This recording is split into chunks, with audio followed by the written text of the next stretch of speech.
What's up, y'all? It's your boy Mr. Cheap Sense here, and I am just literally getting back from Savannah, Georgia. If anybody knows where that is, from where I live here in Brunswick, it's about 45 minutes, maybe 55 minutes, depending on where I'm going, because I actually was in Pooler, Georgia, which is maybe another 15 minutes, something like that, past Savannah. So that's actually where my ex-wife and kids live. And if you are friends with me on Facebook or following me on Instagram, you already know my daughter's birthday was actually yesterday, the 15th. But we celebrated it on Friday afternoon because she supposedly was supposed to be going to Atlanta Saturday, but that didn't happen. So I just had to go back, pick up some family members that I dropped off of her mom's, and I brought them back. But before I picked them up, I actually stopped by a couple of stores, and y'all know how I am, man. I can't resist stopping by some of my favorite stores. TJ Maxx, Marshalls. I don't do Ross like I used to. Ross is a big disappointment. I used to find every blue moon a hidden gem, but they haven't had much of anything lately. So but anyway, before I go any further, before I forget, if you're not a subscriber to this channel, please make sure you do so. Smash that button, that bell I should say, for notifications. Icon will open up. Hit all so you get all content uploaded through this channel. Like the video, thumbs up, share the video, and be active in the comment section down below. So without further ado, this particular fragrance was seriously hyped when it was first discovered by people in the fragrance community.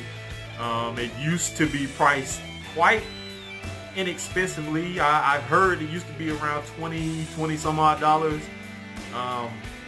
With it being discontinued, the price skyrocketed, especially because of hype. The hype was so real and so big and far-fetched that the prices now are ridiculous. I tried to get even a partial bottle of this fragrance, and they wanted like $100 and something for it still, and I'm like, I can't do it. So the fragrance that I'm talking about is from the house of Van Cleef and Arpels, and it is Midnight in Paris. This is just a sample that I have. I know you won't be able to see this, but this decant came from a subscriber, and I actually made this video about 3 separate times while I was sitting in my car before I left earlier. And each time I did it, I kept leaving out something. So this time I'm going to make sure I do exactly what I want to do and what I want to say. So without further ado, here it is. This is probably not going to be a very popular opinion for a lot of people.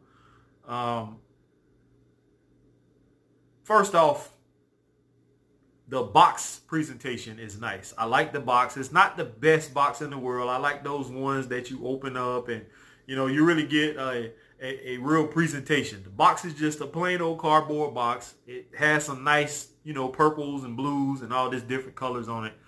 The bottle is very nice. It has what looks like the constellation of stars or something on the bottle. Silver outlining. Very nice bottle. The fragrance inside, I've been wanting to get my nose on it for a while, and finally I got my hands on some of it. Thank you. And this is the part that some people aren't gonna like. Because sometimes when you talk about somebody's favorite fragrance, they usually get butthurt about it if somebody doesn't agree or doesn't like it. I'm not finna sit here and say I don't like it. Excuse me, because I do. What I am going to say is, to me, it's an average fragrance. It smells too similar to other fragrances that I have. Like, I'm not saying that they smell identical. I'm not saying that this is a clone, but the DNA of what's in this reminds me of other fragrances like Valentino Uomo Intense, Um, it also kind of reminds me of this one, which I talked about the other day, Imperial number 8. Um, it kind of has that powdery, that iris powdery smelling scent, kind of masculine, that type of scent. It's not bad. Um, I just can think of many other fragrances that I can purchase other than this one, or that I already have, that I can go with and not worry about having to spend $200 and some odd for something like this. It's a nice fragrance. Don't get it twisted. It's just, to me, not worth the purchase of $100 and something, $200 and something for something that used to cost $20. That's ridiculous to me. I don't care how long it's been out, how popular it was. This fragrance to me smells like another average scent. I do like it.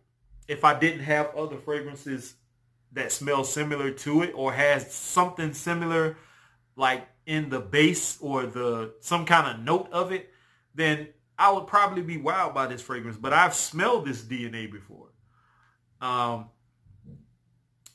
It says on Fragrantica is where I got this description of it at. It says it's balsamic, aromatic. It has leather. It's smoky. It's green. It's a warm, spicy. Now, that leather that they're talking about is what I didn't find from Van Cleef and Arpels' website on the fragrance. Nowhere in this note breakdown did it say anything about leather, unless there's a note in this that gives off a leathery feeling that I'm not understanding. Top notes, you get herbs, you get holly, rosemary, bergamot, and lemon. Mid notes, you get styrax, in which I don't know what that is, but that could be something that gives it that smoky or leathery aspect. You get tea and lily of the valley. And base notes, you get incense, benzoin, tonka bean, and almond. Like I said, it smells nice, but to me, it's just an average fragrance. Yes, I would love to have it in my collection just as a trophy, just like I want to have Creed Aventus in my collection just as a trophy. I'm not really a big fan of Creed Aventus. I've said this before. I like the scent DNA of it, yes, but it's not one of those fragrances where I'm goo goo gaga like the rest of the fragrance community is over that fragrance. Yes, it is mass appealing, it's crowd pleasing, but not a lot of women comment you on that fragrance. It's mostly men. Just my personal perception of it, because I own at least two different batches, and each time I've worn either one of those batches, I've never really gotten a compliment about, with those fragrances. Now, with the clones, I have. So anyway, this is not about that. This is about this particular fragrance, Midnight in Paris. If you have it, kudos to you. I think Trey says he has it. I don't know if he has the bottle presentation and all, but he says he has it. Obviously, the person that sent me this sample has it. It's nice, but for the prices that I've seen this go for on eBay and other websites, $200 and something, $100 and something, when it used to be $20, I just can't do it. Personally, it's just not, it's out of my price range. Smells nice. It was released in 2010. Also on the Van Cleef and Arpels website, it says it's considered to also be a fresh floral, which probably doesn't sit well with a lot of people because of the floral aspect. Says it can be worn day or night. Personally speaking, this to me leans more night than day. That's just my personal opinion though. Hey, if you can find this fragrance for a decent price, I say go for it. But paying $200 and something for, I'm not even going to suggest that to anybody. So with that being said, that's all I have to say about this fragrance. It's nice. It's just not what everybody, to me, not what everybody's been hyping it out to be. It's a nice smelling fragrance, but it's to me. I have tested this. Today is the final testing that I did. And I can slightly smell it off my skin. It's a faint skin scent. I think I left the house about, I want to say 4 something. Just getting back about 8. It's almost 9 o'clock. 5 hours longevity. It's a faint skin scent by now. Projection on it, it was moderate. I got about an hour maybe of projection out of it. I sprayed it on and it smelled good when I put it on. I got in the car, and usually when you're enclosed in a car or a small confined space, it fills up. It didn't even fill up my car. I didn't have the air on. I didn't have the windows down, anything. And all I could smell was my car air freshener, and that's weak. So that says a lot. But anyway, not a bad fragrance. I'm not recommending anybody run out and go spend $100 and something. I don't even recommend spending $70, $80 for this.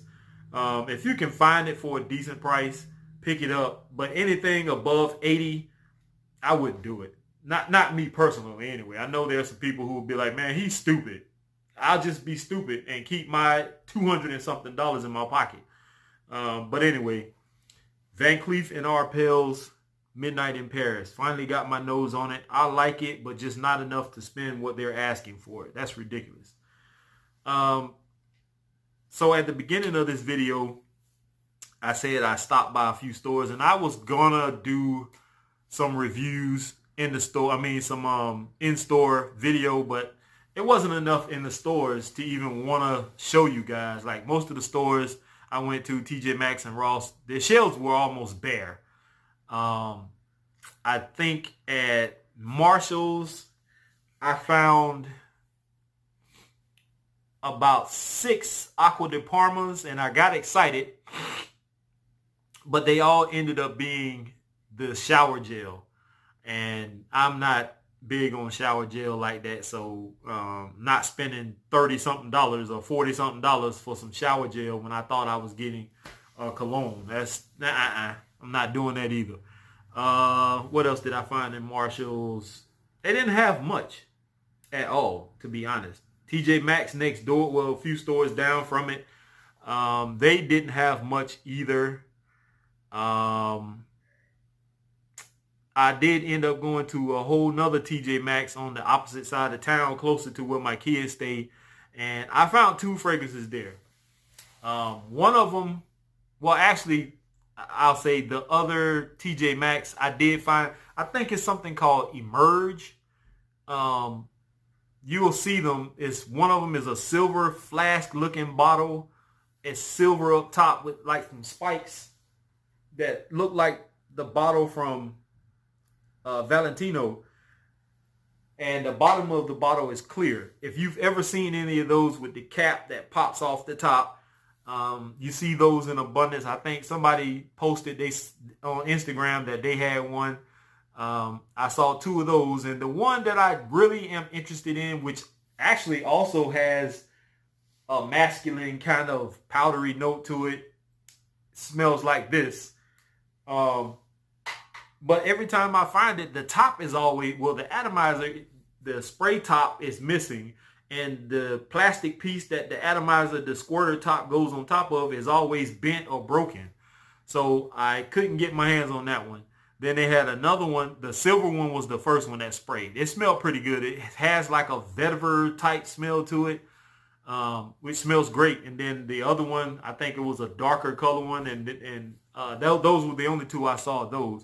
Then the last TJ Maxx I went to, I saw another one, but I didn't get that one.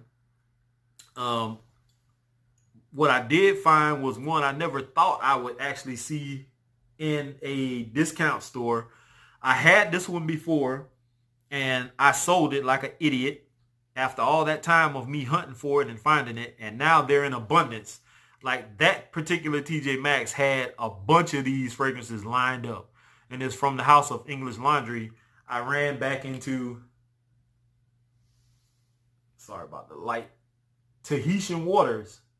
And this bottle is definitely not like the original one I had. The one I had, it was barely see-through. It was all silver, but you can see through this one clearly without putting it to the light. But it's the same DNA. Smells good, man. It's fruity, very clean, fresh. I know a lot of people think that these fragrances are generic and synthetic and all that, but I actually like this one, and it did perform pretty decent. It's just below average. I got about maybe 4.5 to 5 hours of longevity out of it when I had my other one. Lots of compliments, though. This is a nice fragrance. I like this one, and I was ecstatic to see this because I have been looking for this one for a while now to get it back in my collection, and it was only $12.99. I don't know if you all can see that. It was $12.99, so got that back in the collection. And something that kind of caught my eye, I'm not a big oud fan, but I've never really seen a oud fragrance in a discount store before. And so I picked it up, and it was in a box. You slide it has a sleeve on it. You slide it up, and the fragrance was sitting inside. So I just took it out and I sprayed it. And I was kind of intrigued by this. It's from the House of Kors, Korres. And I know there are some fragrances that are out. I know a couple of other reviewers talked about the House of Kors before, if I'm saying it right.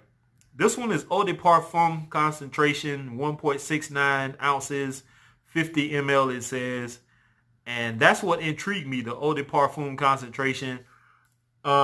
It's called Emerald Oud by Kors. And I've never seen this one before. It's in a green bottle from the House of Kors. And it is for men. And it does have oud in it. I'm not a big fan of oud, but this one seems wearable to me. It's like a spicy, not really spicy, I'll say peppery type fragrance. Let's see if I can get something to spray this on. But it does have that kind of oud DNA. Now, there are going to be some people out there who are going to say, oh, there's little to no oud in this and yada, yada, yada. Just because most of us are not into that animalic or that stinky, skanky oud. If I can find oud that's more wearable and not so, animalistic smelling, I'm cool with it. Oud for greatness. Not too many real oud lovers like oud for greatness because they say the same thing. It's little to no oud in it. Yada, yada, yada. It's still a great smelling fragrance. I like it. So whatever the case may be, as long as I like it, that's all that matters. This is definitely different. Let me get it on my skin because that paper will lie to you.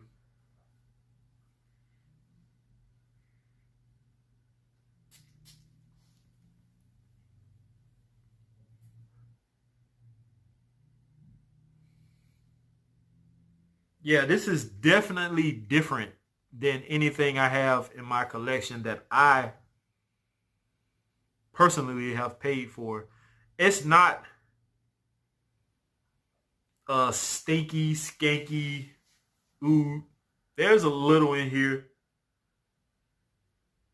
I'll wear this though.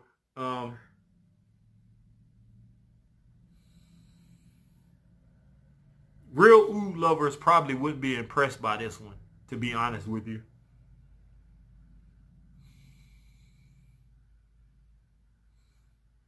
Yeah, they really wouldn't be impressed by this one. It's different enough that I'll say, if you see this in stores, this is just for people who are on the level of fragrance like me. I'm not high-end, niche, and indie and all of that. If I see something interesting, yes, I'll pick it up, but I'm just not going to go into the store and just pick up any old, like Adidas or, Michael Jordans, or Like, I'm not going to go in the store and pick up any old stuff. It has to be different enough or something that I haven't smelled before for me to pick it up. And not to say that there's anything wrong with those fragrances. This is just not the route that I want to continue to go down. I kind of veered away from that. And my subscribers are the one who kind of got me out of those real cheapies. And also quality over quantity. Obviously, that's why my collection is not as big as it used to be. I got rid of a lot of stuff. But for the most part, this is not a bad fragrance. I am going to give this some wearing just to test it and see how it performs. But we'll see. I'll get back to you guys on that. If you see Tahitian waters in your local stores, just spray it, give it a try, see if you like it. If you don't, I understand. But to me, it's a nice fragrance. It's not a wow fragrance. I will say that this is not something that you're going to spray and be like, wow, oh my God. Because once I finally got my hands on it the first time, I smelled it and I was like, okay, it's nice. It's cool. But that's one of the reasons why I didn't keep it. But I regretted it at the end because I did like the fragrance. But I have it back now. No worries, no bothers. So anyway, my nuggets are getting cold. I need to dive into it. And I think the All-Star game is on if it's not going off yet. But I'm not even too much interested in that like I used to be. It's so boring now. But anyway, I'm out of here, y'all. Here is to smelling great. I'm going to give it to these two today. Thanks for tuning in. Peace.